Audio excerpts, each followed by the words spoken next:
Acha nikuambie, sio unajua penye naishi, si hadi unajua location. Na si ukuja niko huku kwetu Huruma. Kuja, we never fear. Na kwanza utafute kamera, wache kuomba simu ukilogin, umesikia? Sisi ni watu kufika bei. Siku utakuwa na hii shape na utakuwa hivi mrembo kama mimi ndio uniambie, umesikia?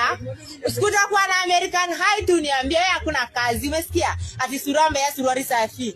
Sura mbaya nini? Ai, we. He? Nakwambia hadi tukaitwa list ya watu warembo hawezi tokea receipt. Acha nikuambie ati receipt 001.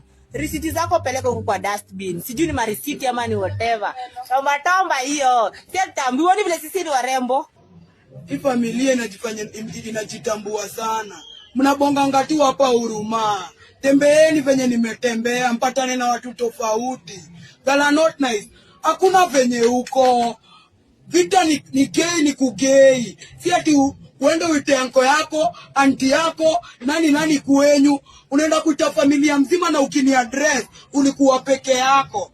Mimi walai sijarudingi chuperi nitandaze nikijitetea. Lakini kama unajitambua, huyo anko wako ni shebede. Anaingilia vita wa mama dia anaanguka. Na niko na ball. Na bado umeona nimekaza. Enyewe wewe ni shebede.